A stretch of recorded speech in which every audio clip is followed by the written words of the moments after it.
Welcome, Desiree Grosman. You are the owner of Female Service Pros. Thank you so much for joining today's podcast. Your mission is to support women in the trade. So I am so excited to talk to you today. Thank you again for carving out some time out of your busy schedule to talk with me.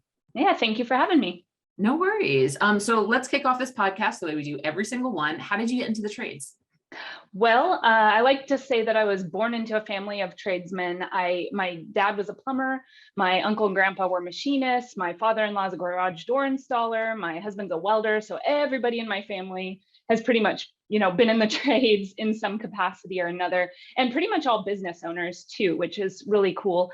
But they would always tease me growing up and call me Plumberina. They said I was going to grow up to be Plumberina, and it didn't occur to me that there were other roles in the trades beyond turning the wrenches. So when I discovered I could work in the trades in some other capacity, it really lit a fire under me. And because I am from a family of small business owners, it just made me really passionate about wanting to help other small business owners, especially contractors who maybe are working a little bit in the past. They're a little bit stuck in the old school methods of how they run their business. And so I really love helping bring them up to speed and innovating and using new strategies and just building a business that can, run without them there.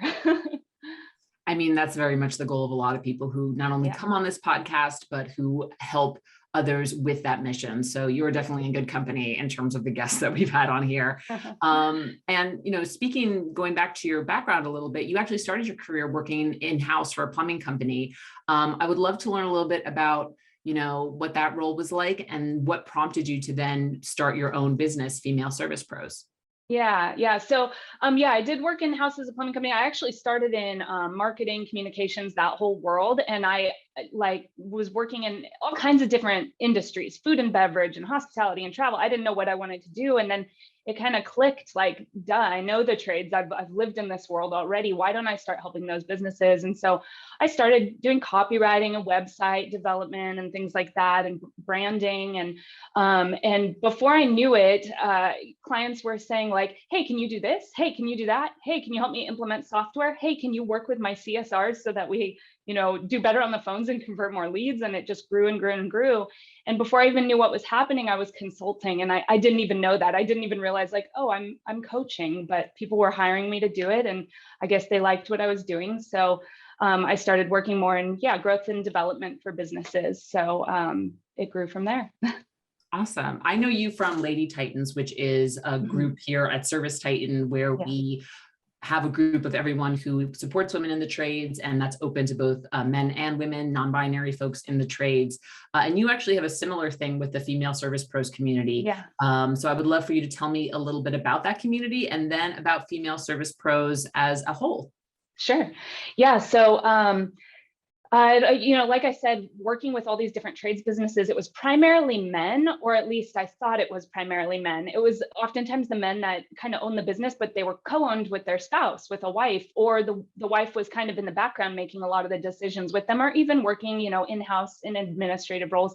So I started to realize there are so many more female business owners in the trades than I had ever, it hadn't occurred to me.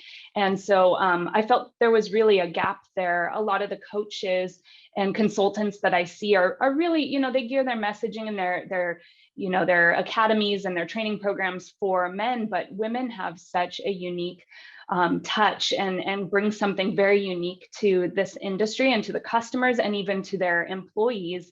And I really wanted to help women bring that out and show how them being a leader is different and something special in the trades. And so I started a group, not really sure, what would happen with it. And it just quickly started growing. We're at almost 400 members now, and they're all over the world. I would say primarily the US and Canada, but we have people in South Africa and Europe and Australia, so all over the place. And it's just a place to gather. The ladies will ask questions in there or celebrate their wins, different things like that. And then, of course, I'm in there daily, sharing tips or advice, anything that I can think of that might help, a female contractor grow their business or help things run smoother, or, if they're struggling to hire, tips that I've seen work for my clients, I'll share stuff like that. So you have you have this community on Facebook, Female Service Pros. primarily focused on women leaders in the trades, Mhm. and they're all over the world. And some of these are your clients. I assume also some of them are just people who want to connect with other female in the trades and who want to learn more. Yeah, exactly. Yeah, it's a combination of both. Yeah, I primarily like with my one-on-one clients. Some of them are in there, some of them are not. But yeah, I work with one-on-one clients, and then the group itself is just for any lady in the trades who is looking to grow and learn and absorb anything she can to help her business run better. Got it. I love the thing you said about how, you know, there's so many women who co-own the business with their husbands. And Yeah. I have seen that time over again. I mean, just off the top of my head, Megan Geiler, Rhonda Dowdy, Angie Snow, Vanessa Gonzalez. These are all really powerful women in the trades who have co-owned this enterprise with their spouse, typically husband. And they've just taken it to astronomical growth. A lot of the times I hear when I talk to them about what it's like working with your spouse, and I actually will have an episode on this, on the podcast coming up soon about working with your spouse. Yeah. But whenever I ask them, you know, what's it like working with your spouse? Like 9 times out of 10, they say, oh, well, my husband's really like the 10,000 feet guy. He's like the visionary, and I'm very much the more operations implementation person. Is that a theme that you see repeated in the clients that you work with, or not so much? It depends a little bit, but no, I've actually heard more so like the men want to, like they're out in the field a lot of times, like maybe they're doing the sales or the estimating or even the installing. And then the wives are like in the building, like, you know, kind of running the show a little bit, which is cool. But you know, for a lot of them, the goal is to get the husband out of the field, to be able to have that 10,000 foot view and be the decision makers, to, you know, not just be the boss, but to own the business, to own the trains and have somebody else make sure they run on time. So I think for a lot of them, that's the goal. And yeah, so I've seen it both ways though. Yeah, where the men are in the field, or maybe, yeah, they're overseeing things. It depends. It always depends. Yeah. But it is interesting. There are definitely tropes that I see repeated in different family businesses, and it goes across trades, it goes across locations, and it's really fascinating. I bet you there's a very good psychology study somewhere in there, but that is not my Yeah, totally. So why don't you tell me a little bit about, you know, some of the repeat themes that come up in the female service pros community? Like, what are some common answers that you provide? What are some common tips that you share? Totally. So the 4 major things that I think that these female business owners are dealing with is, of course, getting more customers. I think that's every business. Even if you're booked out, that's always a concern in the back of your head. Like, what happens if it slows down? So always getting more customers or retaining their customer base, developing their customer experience to, you know, create more word of mouth and a better reputation. Obviously, the current hiring challenges, everybody is struggling with that, whether you're in the trades or not. And with that, you know, also learning how to innovate and be able to eliminate, automate, delegate. I think those things are very important when the hiring challenges are so hard. So that's a big aspect of it. And with that too, leading their teams and getting the respect they deserve from employees. Sometimes the male employees, you know, just in working with these women, sometimes the male employees who've maybe been craftsmen in the trade for years, they don't have a lot of respect, or they question her authority. One of my clients even was like, yeah, I think they think of me as the little old housewife who came in and starts stomping around and demanding things of them. So learning how to get the respect of your team so you can build a dream team there. And then time management, like we talked about, everybody wants the business that can run on its own without them there. And so learning how to have more freedom of their schedule and, you know, a business that can run more independently.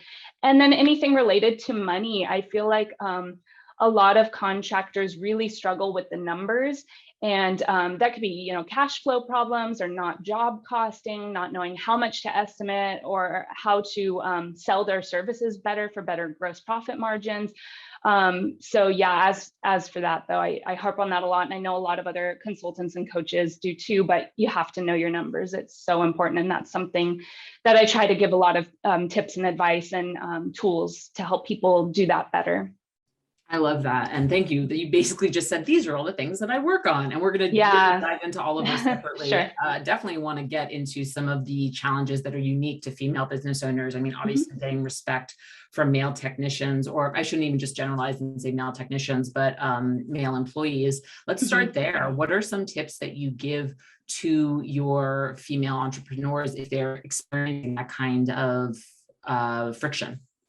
Yeah, it really, it does depend on the person for sure. It depends on the situation, what's happening, but a lot of times like a sit down has to happen at some point, and they really need to discuss, where that perception is coming from, or where maybe the employee thinks they're lacking in some area. And if it is like a technical aspect, like, well, you've never been a plumber, so you don't know what we experience out here in the field, then maybe it's time to do a ride along with them and get your eyes on the situation and see what they are experiencing. And maybe their complaints are justified and maybe they're not, but that's the only way to really get out there and see if what they're saying is something that's accurate and that you can work on together.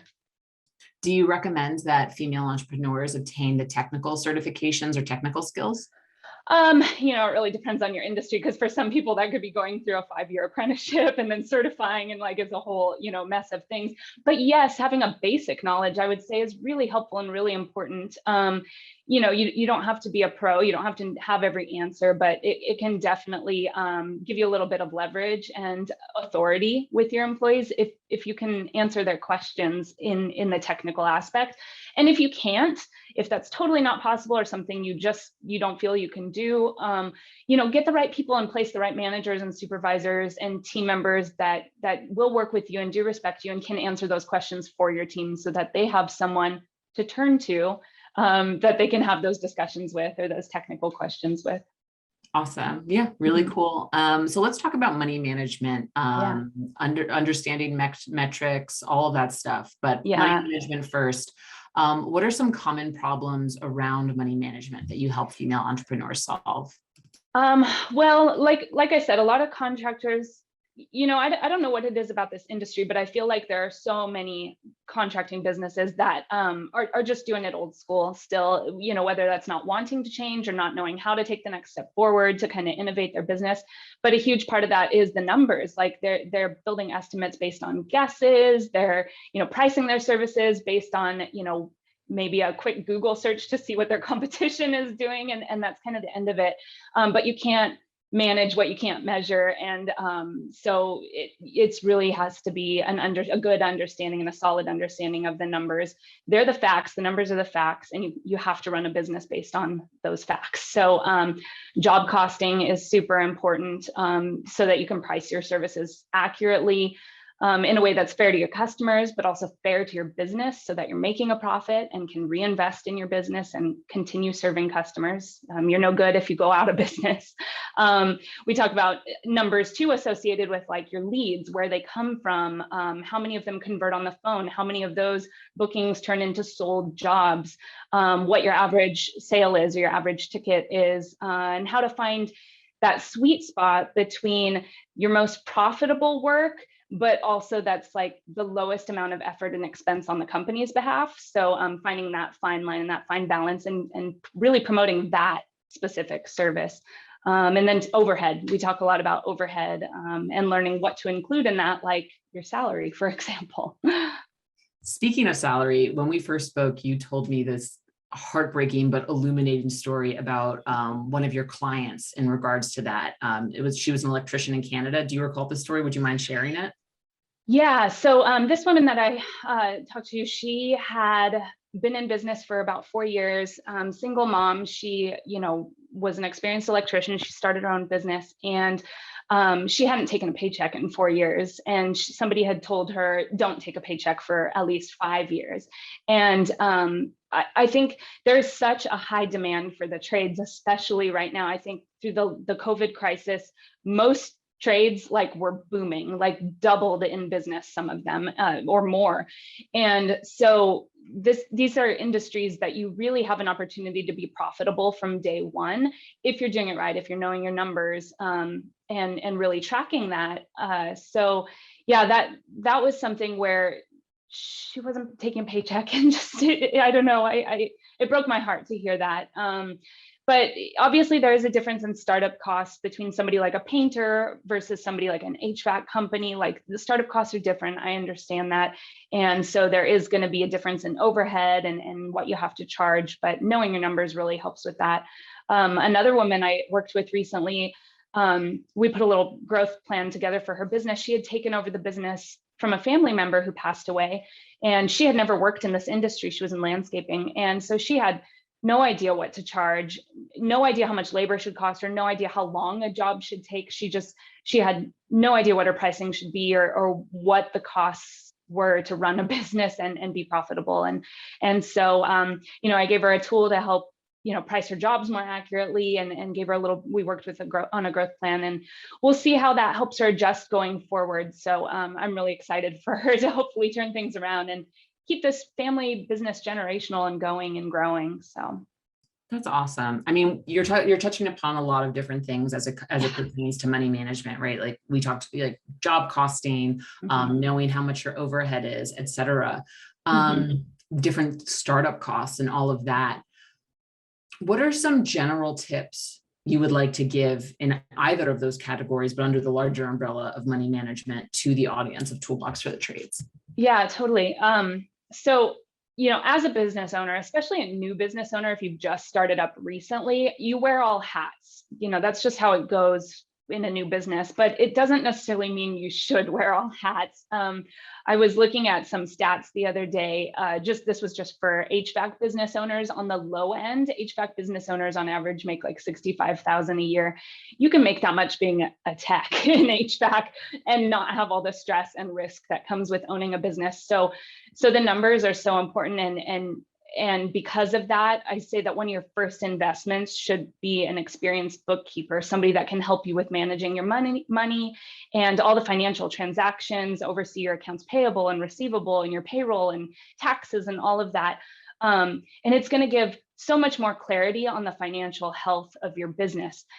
So just like I talked about people wanting a business that can run with or without them there, in that regard, if you're committed to being an owner, then be the owner and have other people in place that can take over roles that they can be an expert in. You don't have to be an expert in every single thing, in marketing, in sales, in doing your bookkeeping and all of that.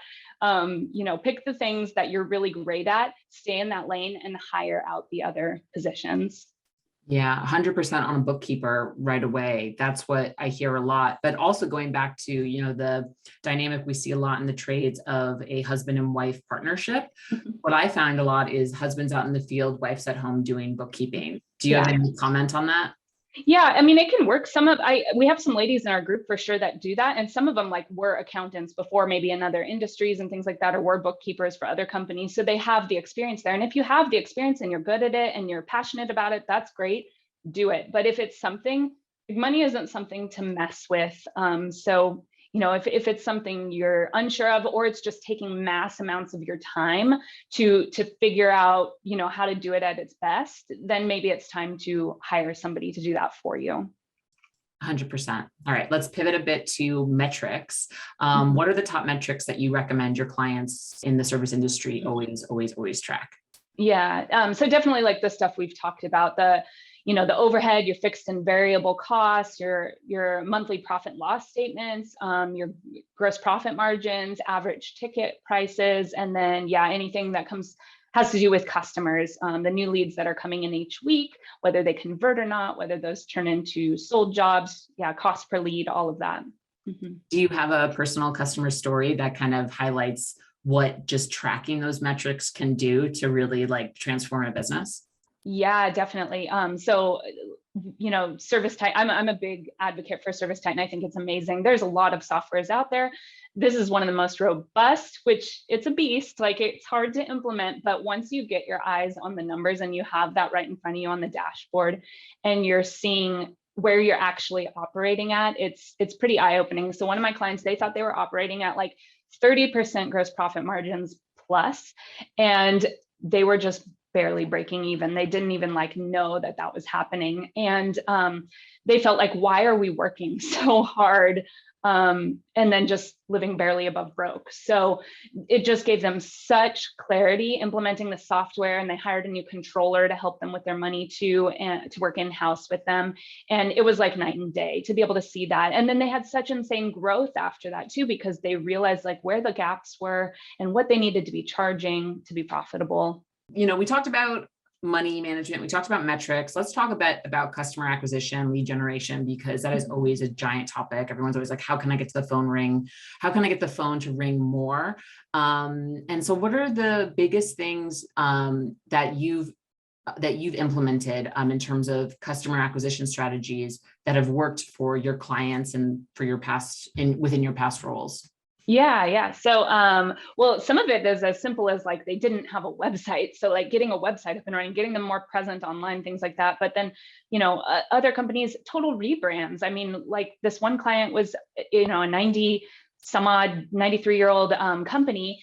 And we did a full rebrand on them. And so, something like that can really just change everything about your business, the way customers perceive you when they see your trucks driving down the street, or when they see a piece of your, brochure, or your website or whatever. So yeah, rebrands. But yeah, the one thing I'll say about that is,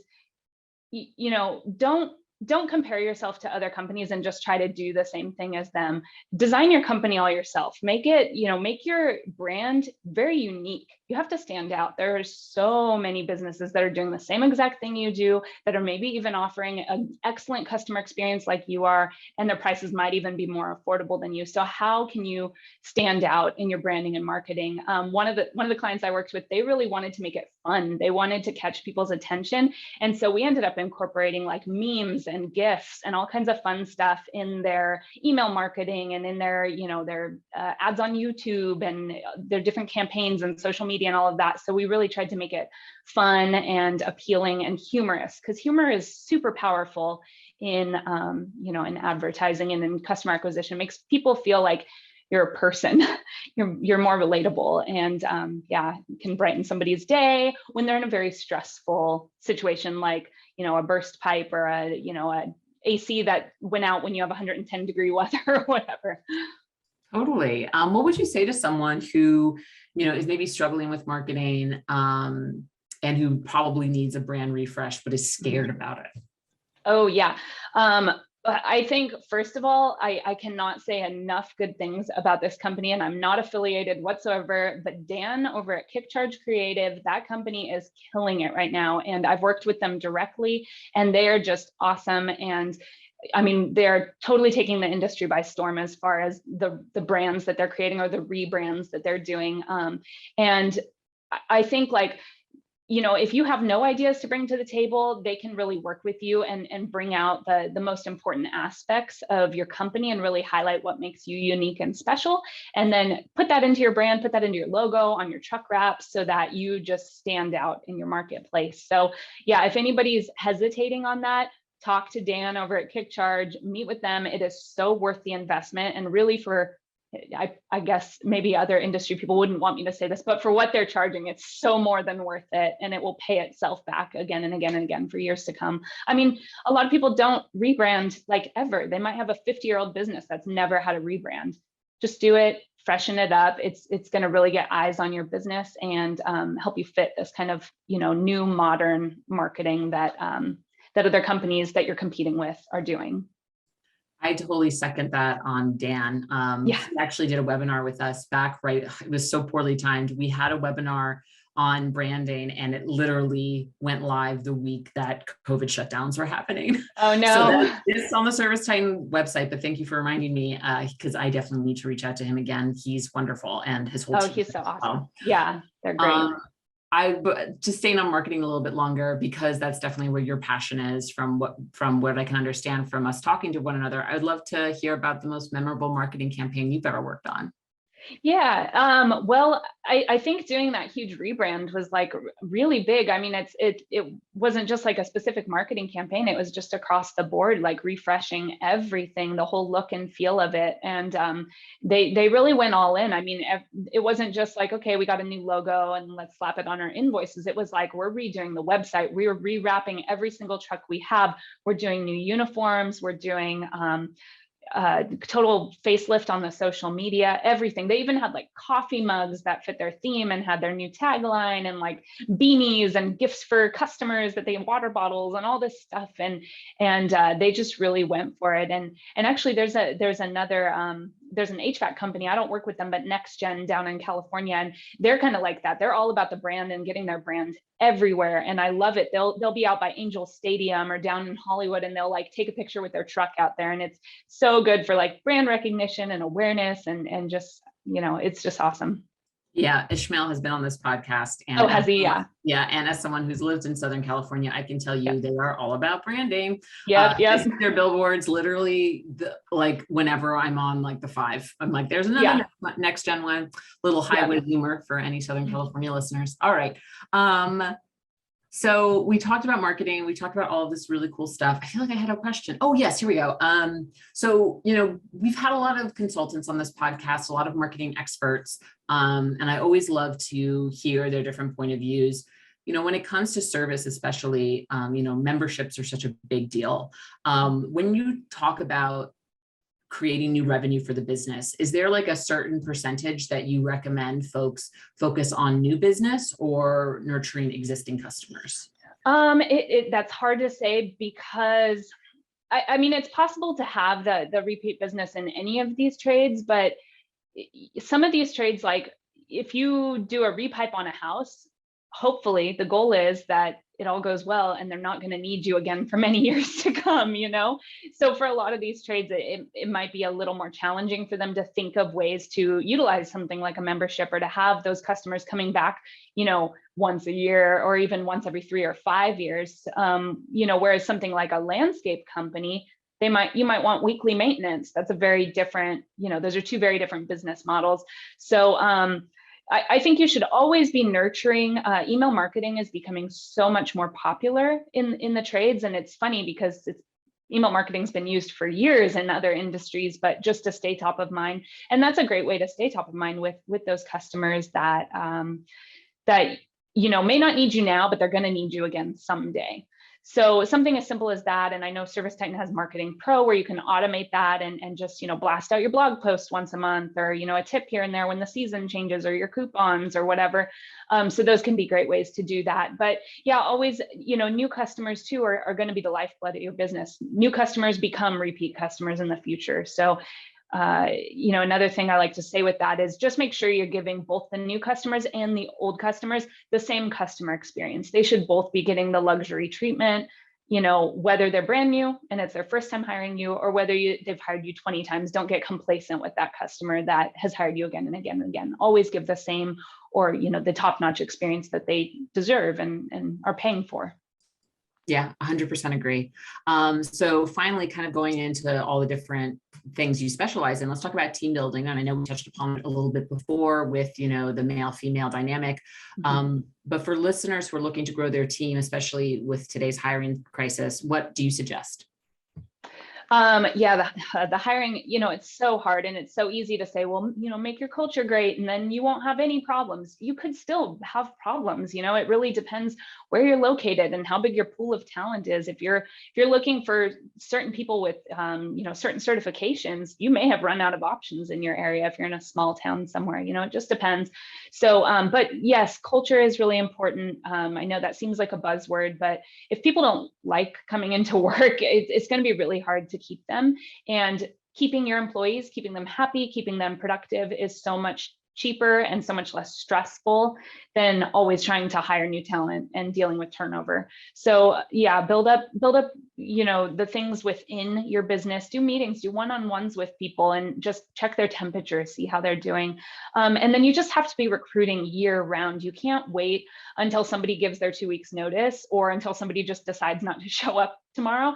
And then you post a job ad and like keep your fingers crossed for a hot candidate to come in. You really have to be recruiting year round and building kind of a database of potential employees that could, fill a role for you. And then with that too, when you do interviews or when you look at resumes, don't just consider them for the job they're applying for. See if they could fit somewhere else. See if they have transferable skills. I know one of my clients, she had somebody come in to be a CSR and ended up hiring them for the warehouse, and he's killing it. He's like got their warehouse that was like a total mess, chaotic. They didn't have any kind of inventory tracking, and he's really like pulling it together and creating systems for them. And so it's just been awesome to see that somebody can come in for one role and really fill a need in another area. Yeah, I've 100% heard that before too. I think really savvy business owners will be doing that and looking for that. And I love that you just said creating a database of potential employees, because just like you market your business to your customers, you need to be marketing your business to your potential employees. It is exactly the same thing. Yeah, you don't want to stop your marketing, at any given point in the year. You want to just keep doing that year round to get customers, because the slowdown's going to hit and you should have been doing things 3 months ago. And it's the same thing, yeah, with your employees. Like if nobody knows you exist, if they don't know you're hiring, and they, aren't looking for a job right now, but then, maybe a month from now they are, or whatever, it doesn't hurt to just be trying to recruit year round and reaching out to people directly and saying like, hey, I know you're awesome. Like, do you want to come work for us? Don't be afraid to be direct. I think you have to do that and have a great offer ready to go. Like, know exactly what makes your company special and what sets you apart from any other employer that they could work for. Yeah, 100%. All right. So we've talked about managing money, looking at metrics, customer acquisition, team building. What additional advice would you like to give to specifically any female entrepreneurs who are looking to break into the service business? Well, like I said, I really think women bring something really special to these industries. I like to think of, myself as a customer, or the other women I know who are customers who have hired a contractor, and the guy shows up, he's in a beat up old truck, he looks all dirty, his jeans are torn, he flicks a cigarette into her yard, and then, looks around her property and doesn't really make any chit chat, and then just slaps $1,000 estimate in front of her. It's not a good experience. She feels upsold. She feels taken advantage of. She doesn't really know what's going on. Whereas, a woman can get in there and create a customer experience that's really different, that has, really high touch experience that's personal, and it's something really valuable. And there's no reason to just be like, well, I'm a women business owner, it doesn't really mean anything. Use that to your advantage and like really let that come across in the customer experience. Give it that feminine touch that women have, and that goes with the employees too. Like, so many employees probably feel like, well, they start a new job and they're just going to get yelled at by their boss all the time. And I'm sorry, I shouldn't generalize. There's plenty of male bosses who are, very patient, very kind, really invest in their team, but that's not always the case. And women can bring something completely different to their employees and really create a culture that is more approachable, more trustworthy. I mean, it's just, it can be very different when a woman is running the business, and bringing something special. So yeah, so use that in your marketing, use it in the way you interact with your employees, use it in the way your customers are sold to. It's a great way to differentiate yourself. 100%. I mean, I'll also talk to, I speak to a lot of multi-generation or, third, fourth generation companies where say it's all men who have inherited the business, and now we're at the latest generation, and there's just a shift in the culture. The things people expect for at their job are so different, and it applies to the trades now too. My dad's a carpenter. I also was born in the trades, and the way you would talk to people on jobs back when my dad was starting, it's very different than what the employees want to talk to now. So having that tenderness, that empathy, that compassion, that patience, I should say, is really valuable. So I agree with you 100% on marketing. It's a bit of a stereotype for sure that, oh, it's women owned. I guess she'll probably be a nicer boss than a male boss. And I'm glad that you called that out too, because it's a generalization. It's not true, but it's the way people think, right? Yeah. And I've seen it both ways. I think women have something really unique to bring to the table. Awesome. Okay. So pivoting a little bit, you've been so generous with your time and we've got so many tips. I so appreciate it. You actually helped one of your clients implement ServiceTitan, and you mentioned already that it's a beast, which I agree. What would you advise folks listening who are looking to get started with our software? Maybe they're coming from a different software or they're coming from pen paper. Yeah, it is definitely a beast. It has so many moving parts. And with that, it's so robust. Like there's so many awesome things about it that other softwares don't offer. But here's the thing. I think of it like when you have when you're going to have a baby, nobody's ready to have a baby. You just kind of have to jump in and do it. And that's how I feel with ServiceTitan. You're going to feel like when you're doing the onboarding and you're getting all the systems set up and you're inputting all the numbers and you're adding employees and technicians and training, it's going to feel overwhelming and you're going to want to push that launch date so far in the future. You're going to want to, can we have another week, another week? Eventually, you're going to just have to hit the ground running with softwares like this. And that's okay. There are going to be mistakes. Like it's unavoidable. There are things that will go wrong when you first launch. And even 2 years after you launched, you're going to find things that you're like, wow, we've been doing that wrong the whole time. And now we have to go back and like figure out how to correct or change our process in-house or whatever. So that's always like gonna happen, but you just have to dive in and you're gonna start to learn it as you go. And I love that up in the corner, the little like Titan advisor thing shows you how far along you are and how many of the features you're taking advantage of and using. And I think that's so cool because yeah, there's just so many features. You're not gonna get them all at once. It's gonna take time, that's okay, but it's well worth it. Awesome, thanks. So what are some of your go-to book recommendations for anyone in business or anyone in the trades who may be interested? Yeah, sure. So, well, I guess I would say the book I read more often or more consistently than any other book is probably the Bible. Tons of wisdom in there. So, you know, whether it's for business or personal life, you'll probably find some gold nuggets. I would say the E-Myth is great, and pricing for or profit first. Those are great for contractors. I think every contractor should read them.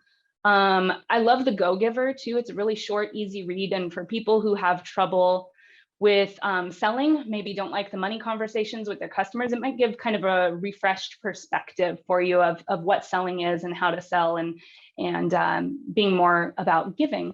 So the Go Giver is great. And then in my queue right now, I have the Slight Edge. So this one's about making, if I understand it right, it's about basically making smarter decisions on the small decisions on your day-to-day that will eventually lead you to massive success. It's like compound interest, basically. So looking forward to reading that, but haven't read it yet. Nice, very cool. Finally, well, not finally, I have some rapid fire questions after this, but what's your most controversial opinion on the trades? So this is probably not controversial to tradespeople, but more controversial by society standards. I think only like 10% of people should go to college, like need to go to college. Most people don't need to go to college. It's perfectly okay to get experience, you know, hands-on experience, or to go to a trade school or tech school or something like that. You know, college is expensive. It's a distraction. A lot of 18-year-olds go in there and don't know what they're going to do. They jump from major to major, they rack up debt, and then they come out of it and they're getting paid like $40,000 a year to be a professional barista. So yeah, I guess controversial by society's standards. I don't think most people need to go to college. I think a lot of the people who listen to this podcast are probably in agreement with you. Yeah, they might be nodding right now. Yeah, definitely. So I have a couple rapid fire questions. Would you mind answering them for me? I'll let you go. Yeah. All right. How do you take your coffee? Cream only. Oh, me too. What's the number one thing you're trying to learn more about right now? Automation. 100%. If money weren't an object, so you had unlimited resources, what's the first thing you would do? Oh, probably pay off my house and then maybe take a vacation. What's the number one thing every contractor must do to run a successful business? Invest in their business, invest in themselves, their personal growth, their professional growth. Don't get stagnant. It's really easy in the trades to get complacent and get stuck in, like I said, the old ways of doing things. And yes, change is hard. Change can be scary, but for a lot of people, that's why you got into business ownership in the first place. You saw a gap in the market. You wanted to innovate and offer something that didn't exist or that didn't exist for, you know, the customers in your area. So don't lose sight of that. Don't lose that spark of innovation that's inside of you, and be willing to learn and grow and adapt with the modern times and with modern demands. That's a fantastic answer. That was great. Desiree, thank you so much for being on Toolbox for the Trades. If anyone wants to find you, where should they go? You can go to femaleservicepros.com. Of course, you can go to Facebook and join our group, Female Contractors, Female Service Pros Contractors for Growth. I also have a free gift for anyone who's listening. I created a free resource. It's the Contractor's Guide to Saving 30+ hours per week. So if you want to grab that, you can go to femaleservicepros.com/save-time and find ways to save 30+ hours of your precious time. It's a resource you never get back. So don't miss an opportunity to save that time. Thanks, Desiree. I really appreciate your time, and thank you for being a wonderful guest for Toolbox for the Trades. Thank you so much. Thanks for having me.